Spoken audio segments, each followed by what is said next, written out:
माझी खोप तिला बोराडीची झाप, तिथं राबतो कष्ट तो माझा शेतकरी बाप.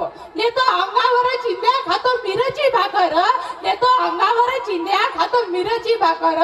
काही उसाची पाचट जगा मिळावी साखर, काही उसाची पाचट जगा मिळावी का साखर.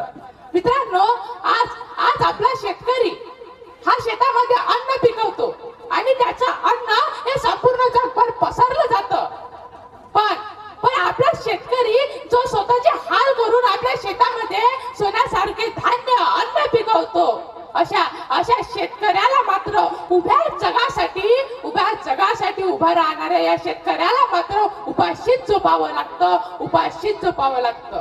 नमस्कार, मी पार्थ मारुतराव हिवसे, जिल्हा परिषद उच्च प्राथमिक शाळा तुगावली पाणी येथील इयत्ता 9वीचा विद्यार्थी, तालुका नांदेड, जिल्हा नागपूर येथून आलेलो आहोत. मित्रांनो, हा प्रश्न माझ्या मनामध्ये रुतला की आज आपला शेतकरी उपाशी का? आज आपला शेतकरी उपाशी का? आपला भारत देश हा कृषी प्रधान देश आहे. आज आपल्या भारताची अर्थव्यवस्था ही एवढी बळकट आणि मजबूत कशामुळे, कोणाच्या कष्टामुळे आज आपल्या देशाची अर्थव्यवस्था ही बळकट आहे? तर ती म्हणजे आपल्या शेतकऱ्यांमुळे, ती म्हणजे आपल्या बळीराजामुळे.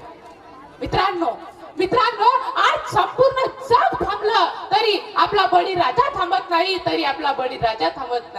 परंतु अनेक गोष्टींमुळे त्याला कठोर निर्णय घ्यावे लागतात.